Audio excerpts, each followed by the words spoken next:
Assalamualaikum warahmatullahi wabarakatuh. Salam sejahtera, salam penuh kasih sayang. Selamat Hari Malaysia. Kita berada di ambang Hari Malaysia sebenarnya hari ini. Saya nak mengalu-alukan semua yang sudi singgah di Serambi Dr. Har ni untuk mengikuti diskusi bulanan. Dan hari ini malam ini kita mengambil sempena Hari Malaysia dan kita akan berbincang tentang kemajmukan Malaysia ini, mungkin juga kerencaman ataupun kepelbagaian, adakah itu ini merupakan satu aset, ataupun adakah ianya satu liability, saya sangat teruja dan terima kasih kepada semua yang sudi hadir. Kita akan adakan perbincangan ini dalam sekitar tidak mungkin dalam sejam lah, jadi esok pun waktu cuti, jadi malam ni mungkin kalau kita dengan santai-santai ni. Dan saya alhamdulillah kali ni Akademi Dr. Har sangat kita teruja juga untuk mengalu-alukan rakan moderator saya, iaitu Ustaz Arham American. Apa khabar Ustaz? Alhamdulillah sihat doktor. Okey, baik, alhamdulillah. Kali ini dia hadir sebagai moderator bersama kerana diskusi ini kita dapat jalankan bersama dengan Siasah Rahmah Research and Consultancy, yang mana Ustaz Arham adalah CEO-nya, dan dengan itu dia akan jadi partner saya setiap bulan lah, jadi kira macam resident untuk Serambi ini juga. Dan dengan itu kita sangat bertuah kerana juga boleh bersama dengan kami panelis, dan malam ini saya alhamdulillah sangat berterima kasih dan memberi sepenuh penghargaan kepada YB Aiman Atirah daripada dan yang merupakan setiausaha kehormat Majlis Senator Malaysia. Apa khabar YB Aiman? Sihat ya?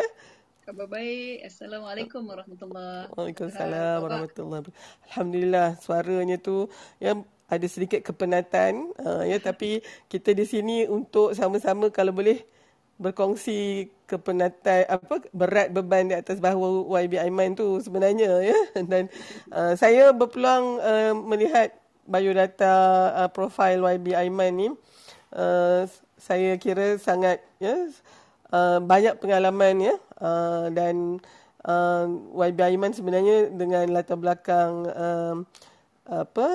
daripada USM, YB memang kiranya sudah melihat kepada sains politik ni daripada waktu dia belajar lagi, dan itu membuatkan saya rasa macam alamak, YB memang terlibat di dalam politik ini, juga merupakan ketua wanita Pakatan Harapan, dan juga ketua wanita Awan Nasional.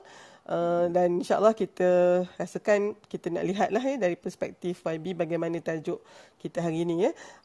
Seorang lagi adalah Puan Basanti, Wasanti Sinasami. Tadi dah datang dah, saya dah invite. Mungkin ada technical problem sikit ke. Saya nak minta Syifa ataupun Wina cuba hubungi Puan Basanti kalau ada apa-apa masalah. Tapi tak apa, kita dah boleh mulakan ni. Jadi alhamdulillah saya tadi agak awal tadi, so saya dah menyatakanlah kenapa program ni diadakan, tapi untuk malam ni sebenarnya lebih untuk membincangkan, selalu kita lihat Malaysia ni kita bangga dengan kemajmukannya, kepelbagaian, kerencamannya, tapi kita tahu dia juga menimbulkan banyak kesulitan di dalam dan kesukaran dalam kita nak memenuhi kepuasan, nak mendapat kepuasan. Semua orang itu memang sangat sukar, dan bila saya mengajar pelajar-pelajar perubatan saya untuk menguruskan kepelbagaian, memang kita selalu bincangkan bahawa antara cabaran besar apabila banyak pelbagai ini, bukan hanya pelbagai dari sudut personality, pelbagai dari sudut agamanya, bangsanya, budayanya, agamanya, semua itu kita juga akan ada isu-isu tentang keadilan, tentang kesaksamaan. Jadi oleh sebab tu tajuk hari ini ni sama ada apa yang kita ada ini, iaitu kemajmukan ini adalah satu liability atau satu asset. Jadi saya nak orang kata nak membuka gelanggang dulu, kita warming up dulu. Dan untuk ni saya nak serahkan kepada Al-Fadhil Ustaz Arham Amerikan, ya, untuk mengupas lah, ya, dari sudut kemajmukan dalam masyarakat dan komuniti, ya, bila kita hidup bersama-sama ni, bagaimana agaknya Islam menangani konflik dan perselisihan, ya, apabila berlakunya apa orang kata pertembungan, ya, sama ada yalah, ya, bila kita dah banyak-banyak ramai-ramai ni macam-macam, ya. Jadi bila adanya konflik, perselisihan, bagaimanakah agaknya, ya, saranan ataupun cara penyelesaiannya yang diajarkan oleh Islam, ya. Saya silakan Ustaz Arham. Mungkin dalam 6-7 minit gitu, sebab kita pun, ya, nak bagi laluan pada YB Aiman dan juga Puan Vasanti dah sampai dah. Puan Vasanti, apa khabar? I'm good. Can you hear me? Yes, loud and clear. Okay. All right. Because just back from another meeting, so back to back, Dr. Ha. Okay. Really. So I know that kita memang dapat wanita-wanita sibuk ni, tapi kita memang tak nak lepaskan peluang lah, ya, untuk mendengar apa yang akan dibincangkan. Okay, saya nak buka gelanggang dulu ni, Puan Vasanti. So kita nak serahkan pada Ustaz Arham. Silakan Ustaz. Okey, terima kasih Dr. Halina. Assalamualaikum, selamat malam. Tak Hau Vanakkam. Dan juga selamat Hari Malaysia lah kepada semua. Dr. Halina, terutamanya YB Aiman, YB Senator Aiman Atirah, Puan Vasanti, pihak penganjur daripada Akademi Dr. Ha, Puan Syifa, Puan Farwina dan juga sahabat-sahabat yang mendengar, dan juga insya-Allah kita, kalau boleh, kita harapkan malam ni kita sama-sama dapat berkongsi tentang tajuk ni, kemajemukan Malaysia, asset ataupun liability, ataupun tajuk yang saya kira bila kita sebut tentang kemajemukan ni ataupun multiculturalism, saya rasa YB Aiman Atirah lebih pakar lah bab ni, sebab kalau kita tengok bab multiculturalism ni adalah salah satu daripada subjek yang paling susah dalam social science ataupun lagi-lagi dalam sains politik, kan. Dan ia merupakan dia susah sebab sampai hari ni orang masih bincang apa dia solusi, apa dia langkah yang terbaik, kan, untuk menangani ataupun bagaimana nak hidup secara bersama antara kaum yang pelbagai. Dan juga kalau kita lihat di barat sebagai contoh, adanya teori yang macam-macam. Kalau di US, mereka claim mereka menggunakan teori melting pot. Masing-masing di Amerika itu, walaupun berbeza negara, berbeza bangsa, mereka mencairkan identiti mereka untuk mendakap satu identiti yang bersama, iaitu identiti Amerika. Dan kalau di UK, mereka lebih terkenal dengan teori salad bowl, mangkuk salad, di mana walaupun mereka hidup bersama tapi masing-masing masih mengekalkan identiti masing-masing, cuma mereka mempunyai satu wawasan yang bersama. Dan itu saya kira kalau di Malaysia mungkin kita lebih mirip kepada teori salad bowl tu tadi, di mana kita masih mengekalkan identiti kita masing-masing, dan dengan cuma kita ada satu wawasan bersamalah. Cuma mungkin wawasan tu agak kurang jelas hari ini, dan kalau saya boleh menjawab terus soalan daripada Dr. Halina tentang bagaimana approach, the Islamic approach, pendekatan Islam, kita refer baliklah kepada sumber kita. Dalam Quran banyak ayat, kita boleh tengok ada ayat yang Allah sengaja menyebut ayat itu seruannya kepada semua manusia. Ya Yuhannas, banyak kali kita boleh jumpa. Itu antara benda yang antara bukti awal lah, yang mana sebenarnya bagi saya multiculturalism atau kemajemukan ni dalam Islam tiada masalah. Dan antara ayat yang kalau kita boleh tengok dalam surah di mana dalam surah Al-Hujurat, ayat yang biasa kita dengar, surah Al-Hujurat ayat 13, Allah kata, dan aku ciptakan kamu ni daripada lelaki dan wanita, kemudian aku ciptakan juga kamu ni pelbagai bangsa dan pelbagai kabilah, tribes, kan. Kemudian dalam surah An-Nahlu 93, Allah kata, kalau aku nak cipta kamu satu bangsa ni boleh, tapi sengaja aku ciptakan kamu ni pelbagai bangsa supaya kamu akan dihisap balik, kamu akan disemak balik apa yang kamu lakukan di dunia. Kemudian saya kira satu ayat yang saya nak kongsikan sebagai ayat yang terakhir ini daripada surah Isra ayat 70. Allah kata walaqad karramna bani Adam, kan? Dan telah kami ciptakan dan telah kami muliakan anak-anak Adam, kan? Semua, kan? Allah tak sebut dia ni bangsa Melayu ke, bangsa Arab ke, dan bangsa Cina, bangsa India. Dan tapi Allah kata semua anak Adam, selagi mana dia anak Adam, descendants of Adam, kan, dia adalah mulia di sisi Allah Subhanahu Wa Taala. Dan itulah saya rasa kalau kita boleh sebagai seorang Muslim terutamanya, sepatutnya kita berpegang teguhlah dengan ayat ini. Dan selain daripada kita melihat juga contohnya kalau kita merujuk kepada Nabi kita, Nabi Muhammad, di sekeliling beliau, kan, sahabat-sahabat terdiri daripada pelbagai latar belakang dan pelbagai bangsa, kan. Kita tengok contohnya sahabat yang bernama Bilal bin Rabah daripada Ethiopia, Afrika, kemudian ada Salman Al-Farisi daripada Parsi, Suhaib Ar-Rumi daripada Rom, dan kemudian ada juga sahabat Abdullah ibn Salam yang merupakan bangsa Yahudi. Dan mereka semua merupakan sahabat-sahabat Nabi yang kita semua berdoa selalu untuk mereka.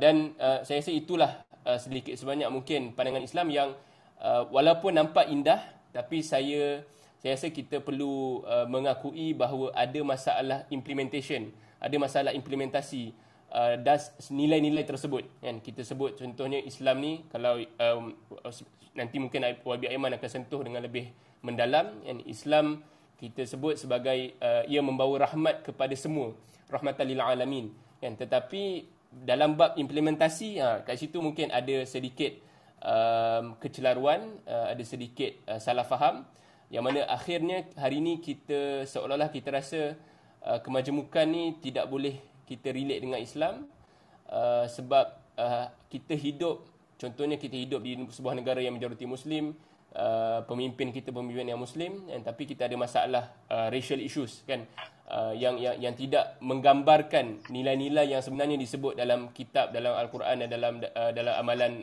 sunnah Rasulullah SAW. Dan saya rasa itu saja mungkin sebagai mukadimah untuk memulakan perbincangan. Kita boleh fokuskan kepada bab implementation tu.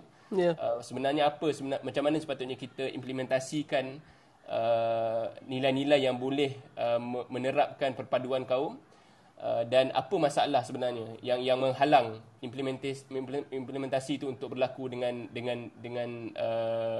baiklah, kan. Baik. So silakan Dr. Har. Okey, terima kasih Ustaz Arham. Bulan lepas Ustaz Arham jadi saya punya tetamu, dan antara komen yang saya dapat, ramai juga yang merasakan bahawa bila Ustaz Arham menerangkan tu nampak macam cukup concise, ya. Dan sekali lagi saya rasa Ustaz telah mengatakan bahawa kalau dari sudut konsepnya, dari sudut teorinya, Islam sudah menyediakan, ya, landasan bahawa kita tidak perlu adanya, ya, isu yang bila berlakunya pencampuran ataupun perbezaan yang ada ni sepatutnya tidak boleh dijadikan alasan untuk, ya, berpecah belah, ya. Namun dari sudut dan sirah juga menunjukkan bagaimana Rasulullah SAW itu dikelilingi dengan kemajemukan itu. Tapi hari ini kita kena bincangkan dari sudut implementasinya tu. Kenapa masih kita tidak lihat keindahan itu? Malahan kalau tajuk itu kan asset atau liability, mungkin walaupun kita kata teorinya dia adalah asset, tapi mungkin yang kita lihat kenapa dia jadi seolah-olah liability, ya. Okey, so dengan gelanggang dibuka tu, terima kasih Ustaz Arham, ya, dia macam gelanggang silat lah pula, ya. So saya nak menjemput ya YB Senator Aiman, ya. Mungkin untuk saya akan bertanya soalan kepada YB Aiman dan Ustaz Arham akan bertanya kepada Puan Vasanti, ya. Dan kita akan bukakan, ya, kepada perbincangan. Soalan saya ni YB dia mungkin dua dalam satu, ya, tapi kita kompreskan begitu. Jadi bagaimana agaknya YB Aiman melihat kemajemukan, ya, keancaman dan juga kepelbagaian ni, menjawab kepada tajuk itulah, ya, adakah ada aset, peluang ataupun kekuatan kita, atau sebaliknya dia adalah ancaman, kelemahan atau liability, ya. Dan mungkin macam biasalah bila YB memilih antara tu, kita nak dengarkan hujah-hujah yang menyokong pandangan YB itulah, ya. Dan mungkin terus juga YB, mengapa masih ramai lagi di kalangan rakyat Malaysia ni yang sebenarnya kurang senang, malahan membenci kepelbagaian dan kemajemukan ini, ya, hingga kan akhirnya sifat perkauman, ya, resis, menolak usaha penyatu paduan itu masih lagi, yes, kita dengari, walaupun, ya, negara kita ini dari sudut kemerdekaannya sudah 64 tahun, ya, dan kalau pembentukan Malaysia daripada 1963 lagi, ya. So silakan YB, all yours. Ya, bismillahirrahmanirrahim. Assalamualaikum warahmatullahi wabarakatuh. Dr. Har, Ustaz Arham dan rakan-rakan lah semuanya yang ada bersama-sama dengan kita dalam Clubhouse malam ni. Alhamdulillah, saya kalau boleh Dr. Har,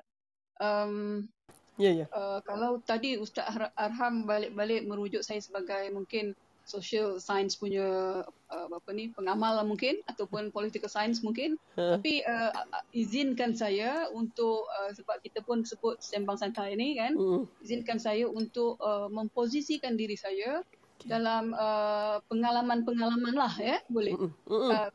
Pertama mungkin penting untuk saya dilihat sebagai orang yang juga daripada kelompok kemajemukan tu, ya. Ya, betul. Sebab ayah saya sendiri adalah daripada keturunan Ceylonese, Sri Lanka. Manakala mak saya adalah Filipin Sulu kan. Jadi itu sangat rencam. Jadi setiap kali isu kemajemukan ini timbul pada diri saya secara peribadi, saya rasa macam perkara itu kenapa begitu sukar, ya. Sedangkan Islam itu adalah agama yang diutuskan kepada sekalian alam. Kan? Dan kita kata tidak ada agama yang benar, yang tinggi melainkan Islam. Al-Islamu ya'lu wa la yu'la alaih.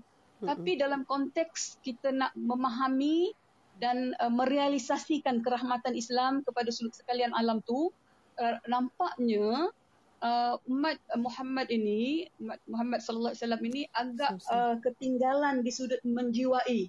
Kan? Pada saya begitulah. Saya nak sebut dalam konteks saya hidup bagaimana dan saya berkembang bagaimana. Lagi satu Kak Ar, selain daripada melihat mungkin latar belakang saya sendiri, keturunan yang bercampur itu, kalau dulu dekat sekolah memang saya ni digambarkan sebagai anak masyarakat campuran lah kan. Satu hal lagi yang penting, saya lahir dan membesar di Sabah. Dan Sabah itu sendiri sangat unity in diversity. Betul. Kan? Betul.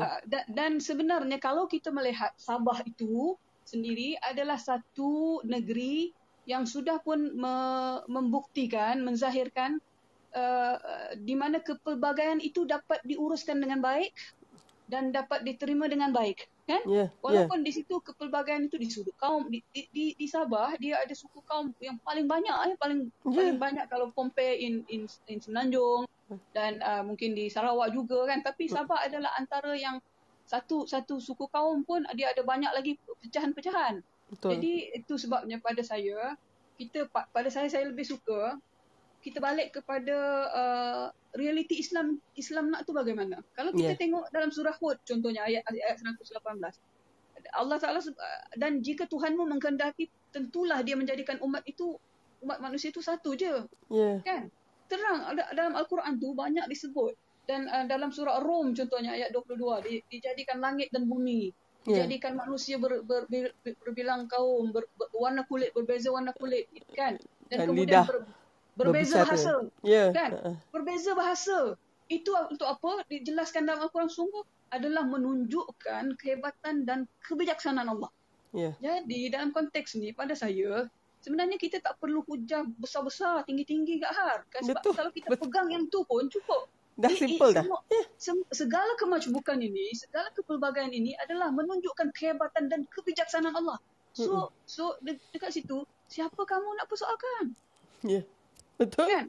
Kalau kita balik ke situ, Masya Allah, kita rasa insaf lah kan. Kita rasa insaf. Tetapi dalam konteks yang ada berlaku dalam negara kita pada hari ini, saya kira di negara-negara luar tidaklah begitu teruk sangat kahar. Dia boleh ada kepelbagaian tu. Bahkan negara-negara yang Jerman pun kahwin dengan yang lebih rencam lagi. Tetapi dalam konteks Malaysia kita ni, yang kita sayang ini, saya kira bila kita lihat balik kajian yang soalan kedua Kak Har tadi, kenapa ni masih berterusan ni? Sebenarnya kalau dilihat balik kepada kajian, sama ada di sudut sains sosial, sains politik, apa yang menyebabkan pergeseran kaum dan agama ni sebenarnya ada dua faktor. Baik. Satu adalah kerana ahli politik, parti politik. Okey. Dan kedua adalah kerana permainan media sosial, propaganda lah. Ya, Dan sebenarnya di sudut media sosial ini juga dilatari oleh peranan-peranan ahli-ahli dan juga pengamal-pengamal politik lah, ahli penyokong pendukung parti-parti politik. Sebab apa? Bila kita tengok balik negara kita ni dari sudut politiknya, pengamalan politik partiannya, dia lebih cenderung kepada lebih kepada penggunaan kalau kita bahasa yang sekarang ni kata tunggang agama. Maaflah kalau ada yang ni kan, tapi memang itu berlaku. Tunggang agama, tunggang bangsa kan. Jadi itu sebab kalau kita lihat negara kita susah nak maju Kak Har, sebab kita akan asyik tersekat pada isu-isu yang sebenarnya titik bengek. Tak perlu pun contohnya kedudukan agama Islam tercabar, kedudukan bangsa Melayu tergugat. Saya nak sebut dalam konteks politik, saya dah sebut di beberapa tempat, dia yang penting mana-mana parti pun sebenarnya layak untuk memerintah Malaysia. Tak kira parti mana, as long as dia pegang dua perkara. Satu, dia hormati keluhuran perlembagaan. Kedua, dia hormati prinsip rukun negara. Kalau dua-dua ini dapat diterima dengan baik dan diangkat dengan baik oleh mana-mana parti politik itu boleh menjadi pemerintah kepada negara kita, kerajaan kita, memimpin kerajaan yang ada kan. Dia tak semesti, kalau dia kata yang ini sebab dia kebanyakan Chinese ke whatever, Melayu ke, kalau kita tengok pun dalam suasana negara kita sekarang, daripada dulu sampai sekarang, daripada rajanya sampai ke Perdana Menteri semualah, majoriti Melayu, tetapi yang kebanyakan ketinggalan itu juga bangsa Melayu kan. Jadi pada saya balik kepada apa yang pernah dibuat kajian oleh Institut Kajian Etnik kita UKM, tak silap saya. UKM. Dia memang merumuskan ada dua faktor utama yang menyebabkan pergeseran kaum ni dan menyebabkan rasa keterancaman kaum ini berlaku dalam negara kita kerana satu peranan parti dan juga ahli-ahli politik, dan kedua adalah kerana peranan media sosial. Sebab itu di masa Pakatan Harapan memerintah 22 bulan tu, kita ada sebenarnya usaha untuk menyelesaikan perkara-perkara ini, sebab bila kita tengok sebenarnya rakyat di bawah sana, macam saya lah Sabah kan, kita sebenarnya rakyat ni boleh bersatu padu, tak ada masalah pun. Betul sangat tu. Tak ada masalah. Betul-betul tak ada masalah kan. Tetapi yang akan trigger balik semua ni bila ada orang kata kita bangsa ini mengancam bangsa lain, kaum ini mengancam kaum lain kan, agama ini mengancam agama lain. Sedangkan benda tu tak berlaku melainkan untuk kepentingan politik. Sebab itu dalam masa pemerintahan PH kita ada tiga rang undang-undang yang kita nak perkenalkan supaya boleh saya teruskan ni Kak? Sila teruskan je dulu. Supaya isu-isu perkauman, isu-isu keagamaan ini dapat dihentikan daripada menjadi permainan politik. Kita nak lebih kepada politik nilai. Apa politik tawaran kita kepada rakyat berbilang kaum apa semua kan? Apa tawaran politik kita untuk Malaysia baru, contohnya Malaysia baru itu bagaimana? Malaysia baru tanpa korupsi kan? Itu yang kita nak. Jadi ada 3 akta yang kita nak perkenalkan. Satu, akta kebencian agama. Kedua, akta anti diskriminasi, dan satu lagi akta Suruhanjaya keharmonian kaum. Kan? Dan kemudian bila kita dijatuhkan tu, maka perkara itu tidak dapat kita teruskan. Dan kalau kita melihat sejarah sebenarnya, ketiga-tiga akta ni telah dibentangkan pada tahun 2004 lagi. Tetapi bila mungkin dilihat ia akan menjadi liability kepada parti-parti tertentu, maka benda tu tidak diteruskan. Baik. Kita ada satu lagi rang undang-undang Suruhanjaya Keharmonian tu, dan yang sebenarnya telah dijawab oleh Menteri Perpaduan Negara kita yang baru, Halimah Sadiq kan, pada 4 Ogos yang lepas, tahun lepas, mereka memaklumkan kepada kita rang undang-undang Suruhanjaya Keharmonian dan Rekonsiliasi Nasional tu tidak akan diteruskan. Jadi pada saya kesimpulannya Kak Har, benda ini pun sudah menampakkan sebenarnya there is no political will to settle benda ni, sebab ada pihak-pihak tertentu, ada parti-parti tertentu yang menggunakan perkauman ini dan juga pergeseran-pergeseran ini sebagai sebagai fixed deposit kepada survival politik mereka. Too bad, tapi inilah yang berlaku dan menjadi tugas dan tanggungjawab kita sebenarnya untuk, kalau pada saya in the end kita akan berdiri di depan Allah Ta'ala, kita akan berjawab, kita tidak akan ditanya bangsa kita apa semua, tak ada kan. Tetapi apa yang telah kita buat sebenarnya, yang diuji bukan agama kita, yang diuji bukan bangsa kita, yang diuji adalah diri kita. Jadi saya lebih di sudut praktikalnya dan sebagai orang yang terlibat dengan politik selama 30 tahun, saya lebih mahu kita berbicara mudah. Sebenarnya tak ada masalah pergeseran kaum di bawah sana. Tapi yang bermasalah adalah ahli-ahli politik. Jadi setakat itu Kak Ar. Terima kasih Aiman, YB Aiman.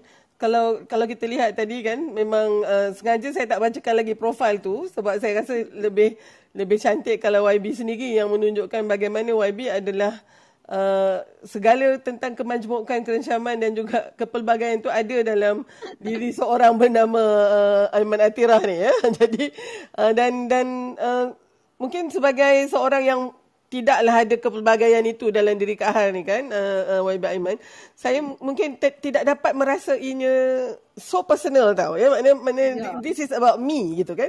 Dan macam yang YB katakan, di Sabah tu dah ada contohnya, kita tak perlu melihat jauh lagi.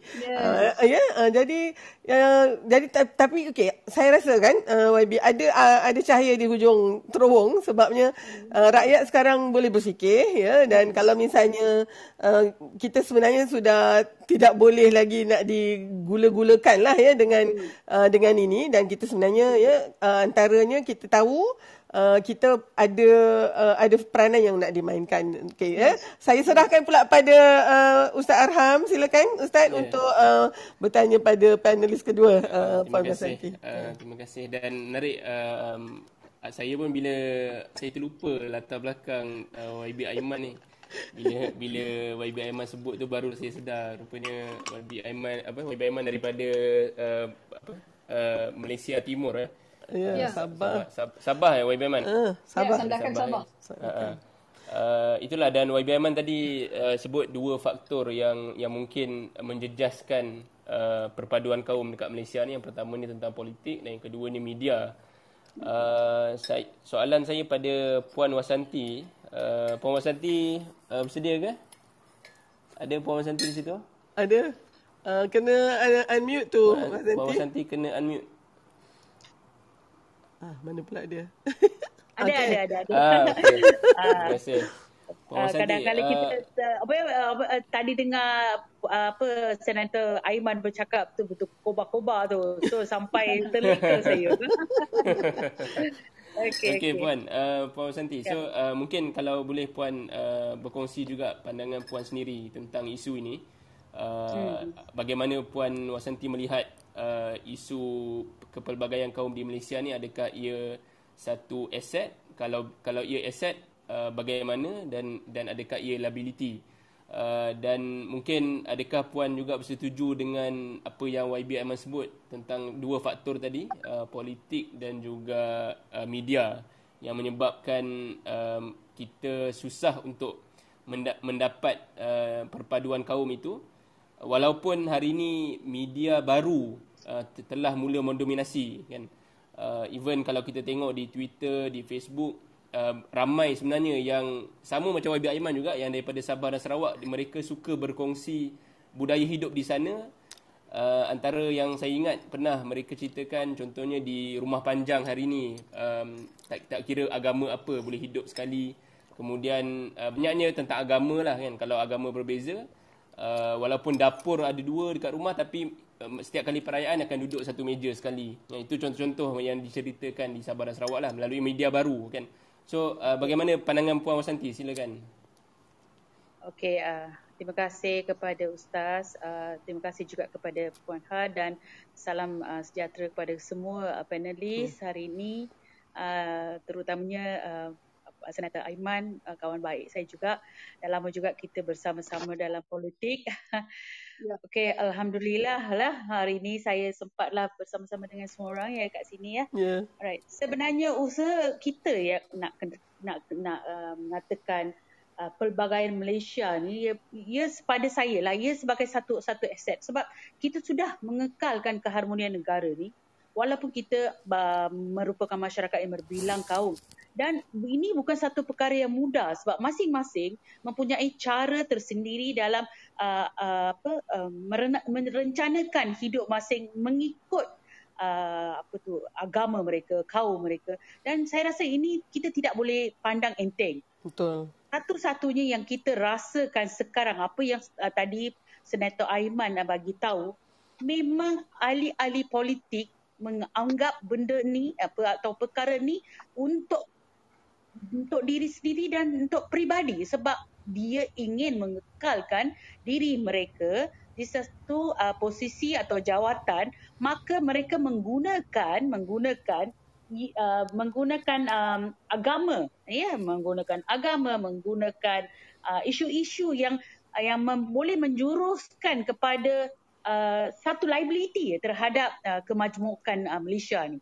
Pada saya sebenarnya lahir dan membesar di kawasan estate. Ya, saya nak cerita sedikit berkenaan sejarah saya. Sila. Di mana saya dilahirkan di estate dan saya punya jiran tu seorang keluarga Melayu. Sampai hari ini saya kenal mereka siapa sebab antara mereka dan keluarga kami tidak ada pernah ada sedikit pun orang kata ada garis-garis ataupun isu-isu perkauman yang boleh menjarakkan kita, tidak ada. Saya akan masuk rumah, keluar rumah dia, dan mereka juga akan keluar masuk rumah walaupun saya beragama Hindu, mereka beragama Islam. So kemajmukan saya, bila saya pandang benda tu pada waktu dulu dengan sekarang, saya dapat bezakan keadaan masyarakat yang berada sekarang. Saya minta maaf lah, saya bukan nak cakap masyarakat sekarang tak menerima, tapi saya nampak ada jurang. Saya nampak ada jurang. Tapi di sini saya tengok semua lapisan masyarakat, tak kira di peringkat pemimpin negara ke ataupun anak kecil, saya rasa dia perlu memainkan peranan masing-masing untuk menjagalah untuk menjaga menjaga keharmonian yang kita telah kecapi selama ni. Dan ini merupakan pada saya adalah satu aset. Saya pun juga mempunyai rakan-rakan Islam yang datang ke rumah saya. Dan rumah saya ada sejadah, ada telekung, dan saya tahu arah kiblat tu kat mana. Okey, Mbak Santi. So until then, that is an asset for me because bila kawan-kawan saya datang dan saya menghargai dan saya tahu what exactly they need, whether they can come to my house or they can eat my food. Itu yang saya rasa satu aset. Dan pada saya anggap mereka mengenal saya dari dulu dan mereka faham diri saya siapa, dan itu yang saya rasa perlu ada pada semua orang. You should not differentiate. Okay, I'm a Hindu and you're Muslim. You should not have that feeling. Okay, they are different. I am different. I cannot engage. No, Malaysia is not that country lah pada betul. Saya kemajmukan yang ada pada diri semua ataupun di Malaysia ni merupakan satu aset di mana saya rasa kita ni sering dicontohi oleh negara-negara lain sebab kepelbagaian yang kita yang ada ni adalah satu keunikan, tak pernah ada dalam negara-negara yang lain. Kalau macam kita ada Malay, Indian, Chinese, after that kita ada Serani, ada Iban, Kadazan and all that. When we go to a shop also, kita bukan just we eat only one kind of food. Kita eating every kind. And so semua. Kalau pergi je kedai mamak, makan juga rojak lah, teh tarik lah, everything. Then we are going to, let's say we are going to masakan Melayu, we have some varieties what masakan Melayu. So all that is an asset for us actually. I don't think so that's a big liability for me. Yang saya selalu pada saya ini mungkin saya rasa a bit blunt, tapi janganlah ambil isu-isu sensitif menjurus kepada agama and all that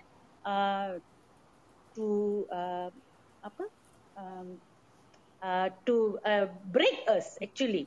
We as a unity, we have a Malaysia as a unity, and then please don't use that to break us. We are here as a family. Saya rasa kita satu keluarga yang besar.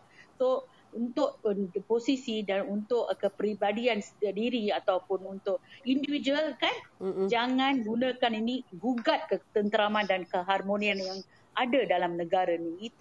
Itu yang saya rasa perlulah untuk, bukan untuk ahli-ahli politik. Saya rasa for all of them in Malaysia. Saya rasa itu yang penting.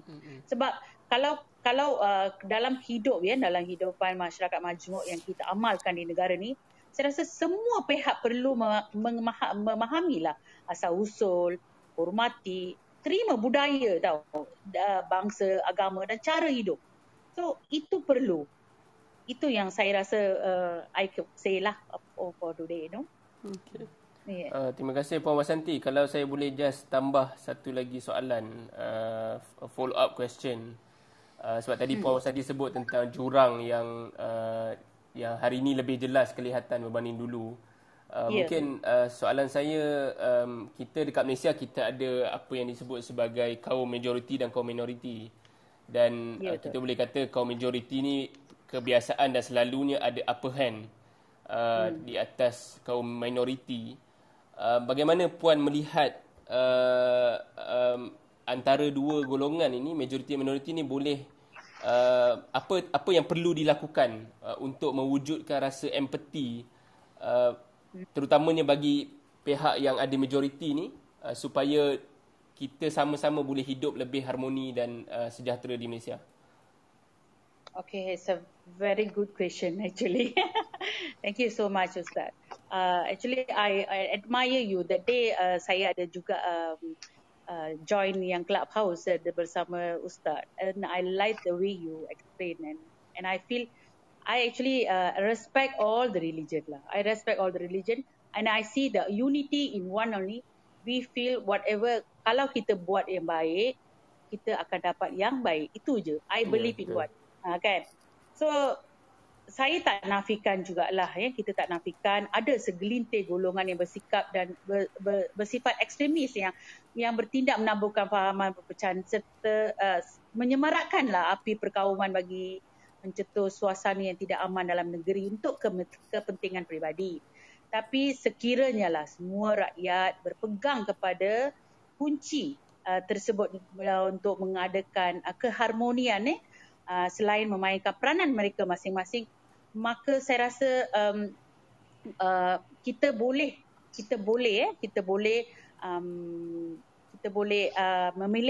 memiliki satu kepelbagaian dari segi budaya, bahasa, agama dan cara hidup. Dan saya juga nak katakan di sini, kita juga harus ada adaptasi budaya antara satu sama lain. Okay, seperti budaya pemakaian. So bila kita tengok, macam saya juga, kalau saya pergi ke office and all that, saya kadang-kadang memakai baju kurung. So saya tidak menafikan saya seorang Hindu, saya kena pakai sari ke ataupun pakai baju Punjabi ke, tidak. Tapi bila saya dapat adaptasi budaya kita dengan cara pemakaian, so that means saya faham dan saya hormati, dan saya rasa apa cara hidup seseorang tu. Dan dari segi juga makanan lah, so mungkin sometimes we see like Malay, they like to makan thosai and all that. So in this case kita juga tengok melalui makanan kita dah ada satu adaptasi like that. Dan dari segi perkahwinan yang kita pun tengok ada banyak kita hubungan antara kaum dia makin meriah and all that. Dan saya jugalah rasa mahasiswa, para graduan yang bakal graduan merupakan satu penggerak lah untuk memperkasakan semangat integrasi nasional lah dalam segi semangat perpaduan dan penyatuan erat dalam masyarakat majmuk dalam negara ni lah. Dan juga kita kena jugalah keluar dari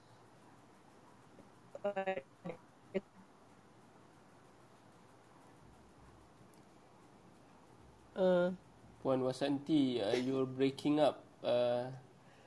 Mungkin line. Internet kot. Wasanti? Mungkin. Okey. Tak apa. Nanti ya. Okey. Okey. Sorry Puan Wasanti. Tadi you terputus kejap tadi.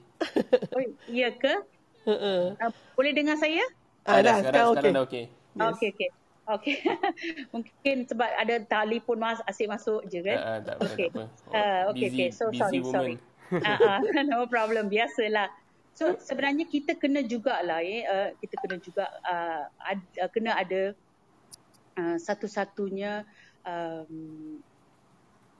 macam how to say that sorry. We should have that kind of jati diri pada diri kita lah. Okay. So kena ada. So sebagai seorang ahli politik dan saya rasa buat masa ini pada masa sekarang lah, daripada apa yang kita tengok dah, kita ada banyak pemimpin-pemimpin baru. Saya kata sudah tiba masanya mereka kena melakarkan dasar-dasar dan program untuk pastikan masyarakat yang berbilang kaum dan agama ni terus dapat menikmati kehidupan bersama. Dan kita kena saling berusaha untuk meningkatkan mutu kehidupan dan kita tidak bolehlah membiarkan sikap tidak bertolak ansur dan kecurigaan yang akan mengugat perpaduan sosial kerana ini juga akan menjejas kehidupan dan mata pencarian sesebuah keluarga lah. Dan pada saya jugalah apa yang tadi Senator Aiman bagi tahu kan, dia ada pendekatan dari segi RUU tu semua. So saya kata pendekatan ini kena juga dilaksanakan untuk kita memupuklah masyarakat, menerusi model-model penyatuan, integration, dan kena setiap rakyat Malaysia ni kena kekalkan identiti dan jati diri masing-masing supaya kita tak perlu tunduk pada satu suara majoriti yang ingin memporak-perandakan kita. So memanglah dulu kita ibaratkan kita ni rojak kan. Tapi setiap bahan dalam rojak tu dia unik. Sebab setiap ramuan tu dia bawa rasa yang berbeza. Bila kita campur, dia hasilkan satu makanan yang lazat. Macam tu juga sama dengan kita. Dan kita harus berbangga dengan identiti kita sebagai seorang kaum Melayu, Cina, India ataupun other etnik yang pada masa yang sama kita kena juga menegakkan tradisi dan kepercayaan agama masing-masing supaya dia dapat mengukuhkan identiti kita sebagai seorang rakyat Malaysia, dan inilah tanah tumpah darah kita. Itu sampai hari ini saya anggap Malaysia is my home. I mean India is not my home. Malaysia is my home, and I have to make sure I live in my Malaysia. I have to make my Malaysia proud. Itu penting. Dan saya rasa dalam pendedahan kepada media sosial ni kan, saya rasa orang ramai kena bincang dan suarakan pendapat mereka secara terbuka tentang insiden-insiden yang berbau perkauman dan sikap tidak bertolak ansur terhadap kaum dan agama. Ini penting. Dan untuk kanak-kanak juga, saya rasa ini kita kena terapkan dari mereka dari kecil-kecil lagi. Sebab ini adalah satu usaha dari kedua-dua pihak, daripada kita kepada anak-anak supaya mereka saling memahami apa sebenarnya perpaduan dalam satu kaum ataupun perpaduan dalam Malaysia. Itu yang saya rasa yang boleh kita menambahkan empati terhadap apa yang berlaku dan juga pada masyarakat yang ada di Malaysia ini. Terima kasih Puan Wasanti. Banyak saya rasa kalau saya kira betul tadi ada 7 langkah yang dicadangkan oleh Puan Wasanti, bermula dengan adaptation, integrasi silang budaya, kemudian makanan tentunya, perkahwinan, kemudian disebut tentang peranan mahasiswa, kemudian pendidikan awal kanak-kanak, media sosial, dan saya rasa itu saja dah sebenarnya banyak yang boleh diperbincangkan di samping penguatkuasaan RUU seperti yang disebut oleh YB Senator tadi.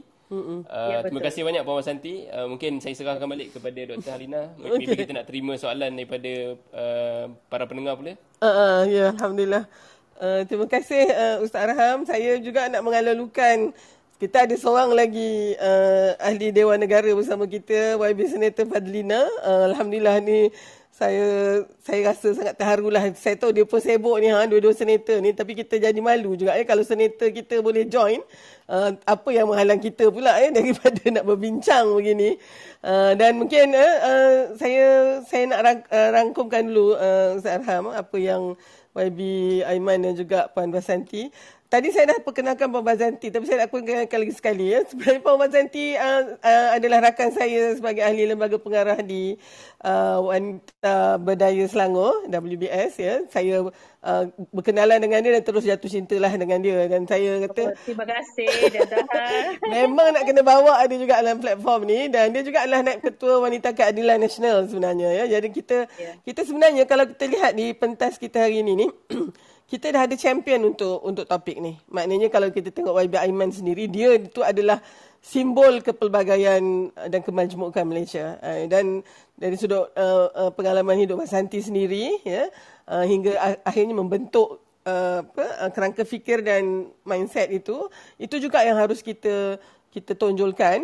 Kan Ustaz Arham, supaya suara-suara yang sumbang, suara-suara yang lebih kepada perkauman ataupun yang kita lihat tadi adalah sebenarnya menguntungkan seseparuh orang, kerana di situlah dia boleh mengekalkan kuasanya, dan juga media propaganda juga. So kita mungkin kena berusaha sangat gigih sekarang untuk memastikan itu tidak menjadi naratifnya. Maknanya naratif yang keluar adalah lebih kepada apa yang kita bincangkan malam ni. Sebelum saya buka, sebenarnya kan Ustaz Arham, bila saya mengajar pelajar-pelajar saya selalu katakan kepelbagaian ni ditangani melalui 3 cara. Pertama, ianya satu yang dibenci, maka kita kata rejection of diversity. Dan untuk inilah yang selalunya memecah belahkan kita. This is actually divide and rule. Mana lagi kita berpecah belah ni, lagi seronok dia. Dan ini dulu sebenarnya penjajah kita yang punya strategi, tapi rupanya masih lagi diguna pakai untuk kepentingan politik dan juga pengaruh dan kuasa. Dan itu satu yang mesti kita pastikan ianya tidak boleh, sebab dia boleh menyebabkan kacau bilau hingga akhirnya berlakunya pertumpahan darah kalau kita katakan. Tapi dia kan sebenarnya YB Aiman, Basanti dan Ustaz Arham yang rakan-rakan semua, dia sebenarnya bermula dengan yang sekecil-kecilnya, seperti kita mula mempunyai sangka buruk, stereotyping, labeling. Itu peringkat awal. Dan peringkat itulah yang sebenarnya kita kena pastikan dianya tidak merebak hingga akhirnya menjadi satu prejudice, satu bigotry, akhirnya kemudian dia menjadi diskriminasi. Dan itu kalau kita lihat, itu adalah pyramid of hate nama dia. So itu pertama. Kedua adalah dengan cara kita bertoleransi. Kita menerimanya. We accept, acceptance. Tapi toleransi ni pun sebenarnya Basanti, dia masih lagi tidak sedikit baik daripada rejection tadi, tapi dia masih lagi belum betul-betul mendalam, kerana dia hanya luaran saja. Kita mungkin baik dekat luar begitu, tapi di belakang kita masih mengata dan masih merasakan diri kita yang terbaik, cuma kita tak nyatakan secara terang-terangan macam yang pertama tadi. So yang ini, saya teringat satu kata-kata Mahatma Gandhi. Dia kata, dia tak suka perkataan toleransi tu. Dia kata, tapi dia tak jumpa perkataan lain. Sebab dia kata toleransi masih lagi datang daripada kita tak suka benda tu, tapi kita bersedialah nak terima jugalah dengan cara terpaksa gitu. Dan dia sebenarnya macam, yelah, kita terimalah, you memang duduklah sekali dengan kita, tapi saya masih lebih baik lagi. Begitu Jadi oleh sebab tu kita kena pergi yang nombor 3. Nombor 3 ni adalah celebration of diversity or embracement of diversity. Kepelbagaian ni, YB Aiman, kita jadikan dia sebahagian daripada diri kita. Ini tadi yang Basanti katakan. Inilah dia keunikan Malaysia. Inilah dia tu yang negara lain melihatnya sebagai satu yang sangat menakjubkan, tapi kita sendiri di dalam ini tengah struggling juga ni. Tapi tak apa, dengan adanya orang macam Mbak Santi, macam YB Aiman, Ustaz Arham dan kita yang ada ni, kita kena pastikan that suara kita mesti menenggelamkan suara-suara yang sumbang yang lain itu, ya. Jadi oleh sebab tu, kalau saya boleh just dan ini juga yang saya nak bincangkan, ya. Ada 4 cara yang saya selalu nyatakan di peringkat kita individu, ya, bagaimana nak menangani ini. Pertama, kita memang ada anjakan paradigma. Kalau sebelum ni kita menganggap bahawa kepelbagaian ni adalah liability, ya, kepelbagaian adalah ancaman, kita kena switch kepada kepelbagaian ini adalah asset. Yang tadi, ya, YB Aiman, ya, Mbak Santi nyatakan, Ustaz Arham sudah katakan tadi. So itu pun ada orang yang masih perlu itu dulu, pasal dia belum mindset dia belum tu lagi. Dia masih lagi tak suka, ya, masih lagi reject ataupun paling tidaknya tolerance lah. Tapi kita nak jadikan dia merasakan ini kekuatan. Okay? Yang kedua, kita mesti berani berkomunikasi secara asertif ni.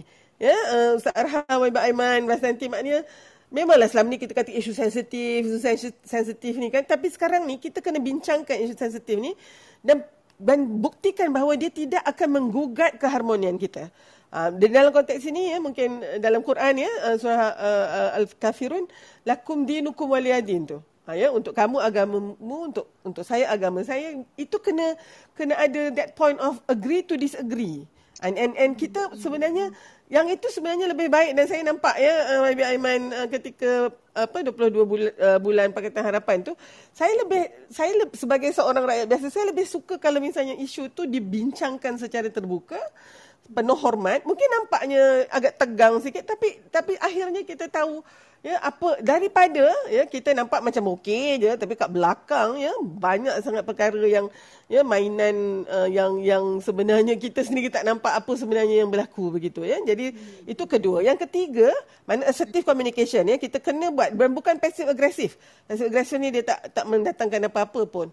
Yang ketiga, kita mesti keluar daripada stereotyping. Kita tak boleh kita cabar stereotyping, kan? Kita kata, alah, orang Jawa ni suka makan tempe. Kita kena katakan, kenapa? Apa masalahnya tu? Ya? Ataupun katalah, ya, contoh saya sebab orang Jawa ni, ya, jadi saya ambil, alah, orang Jawa ni dia mungkin pemalas sikit. So saya nak tanya, tak pernah ke jumpa orang Jawa yang rajin? Gitu, ya. Jadi so kita kena sentiasa orang kata challenge the stereotype. Maknanya kita kena cabar, ya, stereotype tu, sebab stereotype ni sangat ni, ya, dia kebanyakan stereotype tu pula stereotype yang tak elok lah. Maknanya seorang buat tu, semua orang dia akan masukkan dalam bakul yang sama. Yang itu bukan caranya, ya. Dan yang ketiga, yang keempat ni, ya, adalah kita mesti ada jiwa besar, magnanimity. Kita kena ada, bukan hanya memaafkan, tetapi kita bersedia untuk, ya, mengambil, ya, musuh kita tu sebagai, ya, rakan kita, ya. Yang ini ni memang orang kata tahap tinggi lah, tapi we have to be here. Maknanya kalau misalnya negara yang semuanya homogeneous, mungkin dia tak perlu sangat yang ni. Tapi kita, ya, YB Aiman, ya, Mbak Santi dan juga Arham, kita memang perlu sampai ke situ. Kita mungkin banyaklah juga, ya, perkara-perkara dulu yang mungkin, ya, melukakan hati kita ke apa, tapi kita bersedia untuk memaafkan. Bukan kerana kita lemah. Ini satu lagi yang saya bimbang ni. Maknanya bila kita banyak orang kata bertolak ansur ni, seolah-olah kita lemah. Sebenarnya, ya, kalau kita boleh memaafkan, ya, ataupun kita ni, kita sebenarnya orang yang kuat, bukannya orang yang lemah. Jadi satu lagi agaknya, kan, sejarah negara kita ada banyak sejarah yang mungkin kita rasa, ya, satu sejarah hitam contohnya. Tapi sejarah hitam bukannya untuk disembunyikan. Sejarah hitam adalah untuk kita belajar daripadanya. Jadi, dan untuk itu, selagi kita tak ada closure terhadap sejarah kita yang pelbagai ini, kita tak akan mungkin dapat satu orang kata ketenangan hati untuk duduk di sebelah orang yang sangat berbeza dengan kita, tetapi kita merasa tenang itu. Bukannya kita rasa penuh dengan curiga, penuh dengan rasa apa yang orang ni nak buat dengan saya ni, ya, begitu. Okey, saya pun dah cakap banyak sangat dah, padahal saya moderator je ni, minta maaf, ya. Jadi so itu mungkin, ya, saya nak buka dulu kepada YB Aiman. Kalau YB Aiman nak respon terhadap itu, silakan. Okey, Dr. Har, saya ingat apa yang Dr. Har sebut 4 langkah yang kita perlu ambil. Yang keempat itu saya tengok jiwa besar kan. Kalau kita lihat jiwa besar tu yang berlaku dalam politik negara kita dalam 2-3 hari ini yang disebut sebagai memorandum persefahaman tu kan. Itu adalah salah satu langkah jiwa besar. Yang ke arah kita mengambil konsep negarawan kan. Kalau ada yang mengatakan bahawa bila Pakatan Harapan cuba mengambil yang beberapa pendekatan yang nampak macam kita dah bersama dengan kerajaan Perikatan Nasional contohnya kan. Tapi sebenarnya itu adalah konsep jiwa besar lah kan, salah satu contoh jiwa besar. Jadi pada saya dalam kalau kita nak simpulkan macam saya sebutkan tadilah Kak Har, saya melihat di sudut kepelbagaian ini adalah satu sebenarnya kekuatan yang untuk menjadi terus menjadi negara bangsa yang tidak hanya maju tetapi sebenarnya menjadi contoh kepada negara luar. Malaysia boleh menjadi contoh kepada negara-negara luar dan masyarakat lain di luar sebab kita ni terlampau rencam dengan kepelbagaian tu. Dan kelebihan kepada Malaysia juga adalah dia menjadi medan untuk memantapkan lagi integrasi kaum selain daripada melahirkan masyarakat yang matang dan tidak melihat bangsa lain sebagai musuh. Sebaliknya ini satu kita sebut saudara. Ada saudara yang bersifat saudara seakidah dan satu lagi saudara seinsan. Kalau kita lihat dalam Islam itu sendiri pun sebenarnya majmuk juga ya. Ya, betul. Betul. Majmuk juga. Kenapa di situ ada masalah pula ya.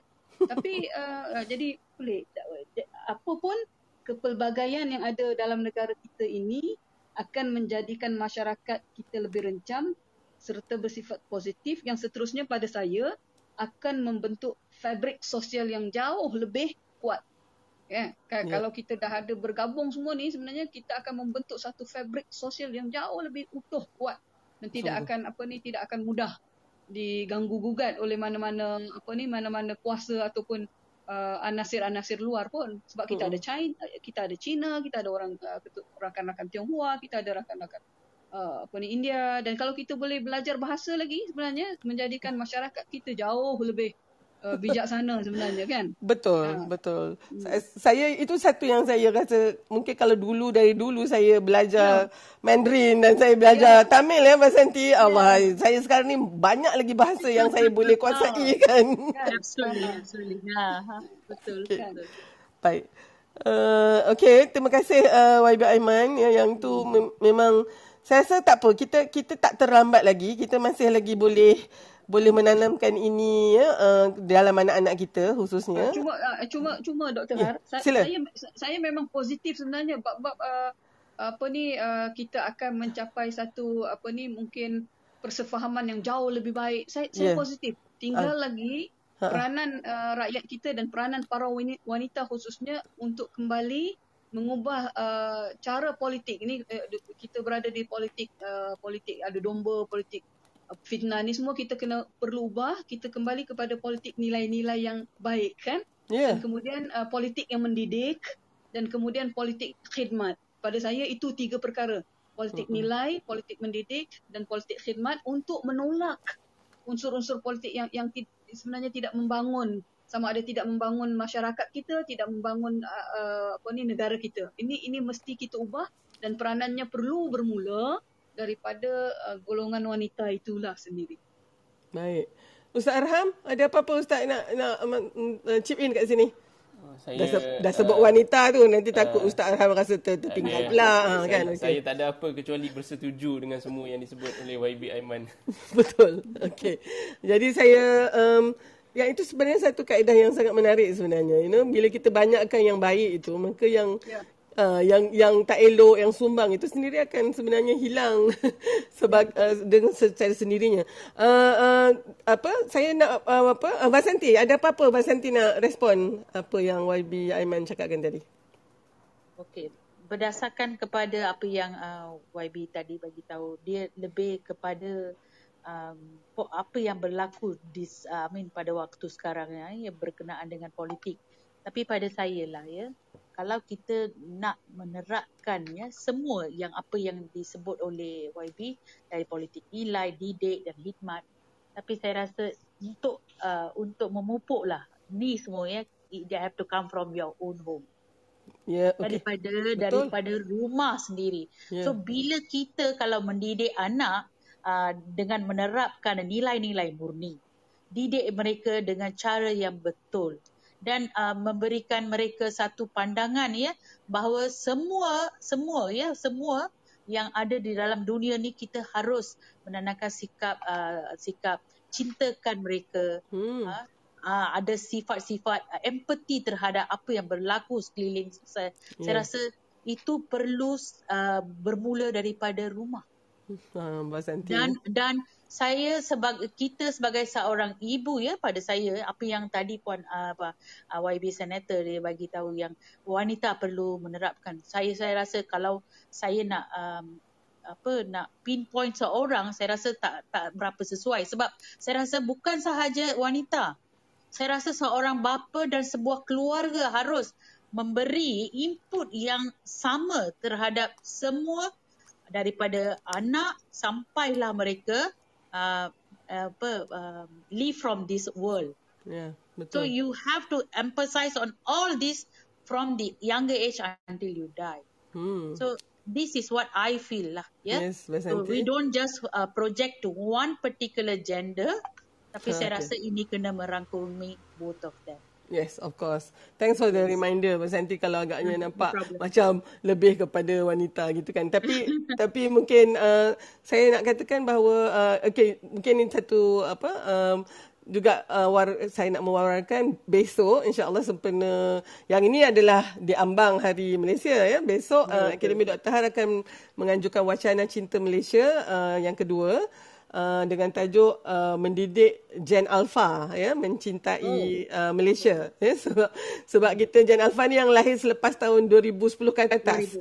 2010 dan kita bimbang takut mungkinlah ya dengan semua yang berlaku ni mungkin ada juga anak-anak Gen Alpha kita yang dah tak pandai cakap Melayu ya, sebab dia memang cakap orang putih saja ataupun bahasa yang dan ini kita nak lihat bagaimana kita boleh mendidik anak-anak Gen Alpha ni ya, dan di situ peranan kedua-duanya lah ibu dan ayah, dan saya khaskan ni kepada ibu bapa yang muda-muda lah kan, yang anaknya baru kiranya sekolah rendah begitu. So kita pun sebenarnya perlu dididik juga ibu ayah ni, kalau tak kita mungkin tak ada ideanya ya.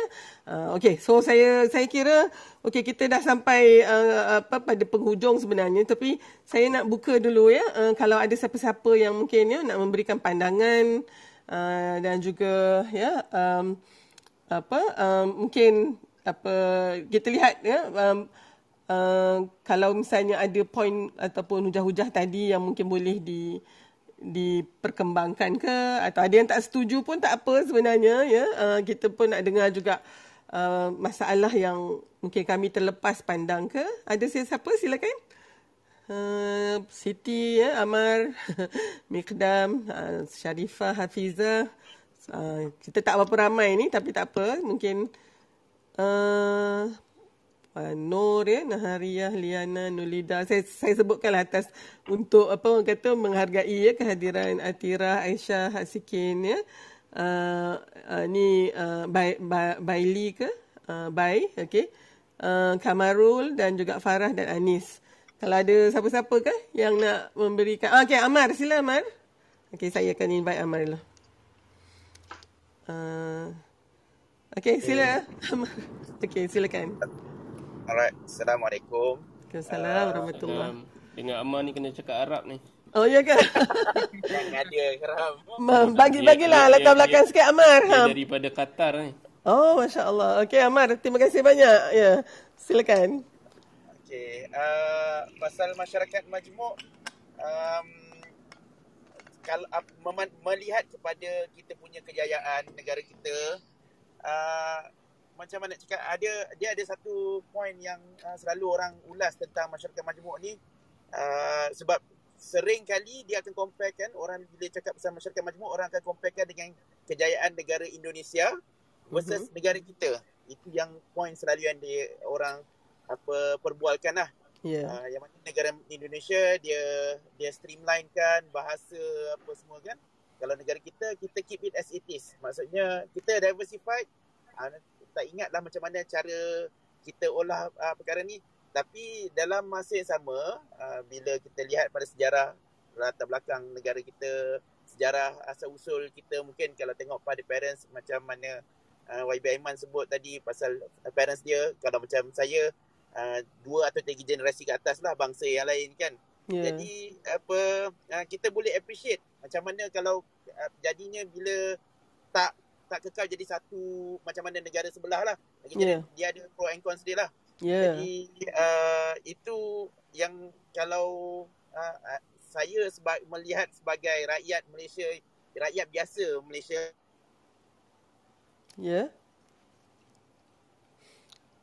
Amar? Dia terhilang pula dah. Tengah seronok tu. Sekali terputus tadi. Sambungkan sikit lagi. Okey. Achievement yang dibanggakan lah sebagai Malaysia, kita ada bilang bangsa yang kita boleh tengok ni. Kita boleh tengok dekat lagi. Bahasa pun kita boleh kenal dekat lagi. Tamil pun kita kenal, kawan sebelah je Tamil. Jadi benda-benda macam tu seronok lah compare dengan negara yang homogeneous. Kalau tanya saya tak prefer lah yang homogeneous ni. Bila banyak-banyak ni rasa seronok sikit. Lawak dia pun lawak lain-lain. Betul. Okey, jadi ke Sabah. Sila. Memang kita memang kita sebenarnya rindu nak berjalan lagi dah selepas pandemik ni. Kita rasa sangat merindui suasana tersebut. Terima kasih Amar, kami yang menghargai pandangan tu. Dan kalau kita lihat kita mungkin melihatnya tu sebagai rojak tadi tu satu lagi teori tu Arham. Tadi Arham kata kalau kat US melting pot ni maknanya you dah hilang lah identiti you, kata dah you meltkan semua tu, dan ada satu saja identiti. So mungkin juga di Indonesia tu mungkin mengambil kira tentang seperti ini juga. So semua bercakap bahasa yang sama, patriotik yang sama, nama juga ditukar. Contohnya UK dia salad bowl ni, mungkin di Malaysia ni rojak lah kot tadi. Mas Santi sebut rojak. Teori rojak tu cantik sebenarnya. Yalah. Dan mungkin saya sebagai dalam tu, kalau salad bowl tu dia hanya vegetable saja kan. Rojak ni dia ada karbohidrat, ada protein, ada dengan dia punya kuah dia, pedas dia semua, just nice. I think rojak adalah lebih ni. Salad bowl theory ni macam blend lah sikit kan tapi mungkin itu yang kita nak kena ni kan. Dan sebenarnya kita ada banyak nak kita ajarkan kepada negara lain. How do we do this? Jadi mungkin YB Aiman satu lagi agaknya kita kena betul-betul mempromosikan sebenarnya apa sebenarnya yang buatkan. Saya rasa dia balik kepada magnanimity tadi tu. Dan macam Mas Santi kata, di rumah lagi kita sudah melihat inilah dia identiti kita. In fact anak-anak kita dia dah tak tahu lagi dah kan Mas Santi, makanan tu kalau kita pergi tu makanan tu siapa punya, pada dia tu makanan dia tak tahu pun yang ni datang daripada bangsa mana, semua dah tak ada dah macam tu kan. Betul Okey. Alright, saya rasa Ashikin ni saya nak jemput Ashikin pula. Silakan. Okey, Ashikin boleh bagikan sikit latar belakang Hello, Assalamualaikum. Waalaikumsalam warahmatullahi wabarakatuh. Silakan. Apa khabar Dr. Halina? Saya daripada Women to Win. Okay, yes, okay. Silakan. Invited, actually I'm Shikin, invited by Madam Siti. Yes. To join this program. So I just want to wish everyone happy Malaysia Day tomorrow. Thank you, Shikin. Yeah, which is the remark of Sabah and Sarawak joining into Malaya in 1963. Right. Yeah, so this kemajemukan Malaysia is actually very important issue. No, especially in Sabah, right? We have like more than 32 ethnics. You're from Sabah, Shikin? You're from Sabah? Yeah, from Sandakan. Yeah. Okay, all right. Yeah, imagine like myself. Like my father is actually a Suluk and my mother is a Bajau. So we don't converse in Malay actually. Okay. Yeah, so the beauty of Sabah joining in Malaysia is maybe, although we have barriers like languages, right? Sometimes I couldn't understand also the Malays in Semenanjung. Do you speak Suluk? Of course. Oh, okay. Mengingat Magbisara Tausug, of course. Mengingat kau. Hati kau Magbamung so. Ay, astagfirullah, YB Aiman, yes, Tausug Isab. Ya, Astagfirullah. Tausug.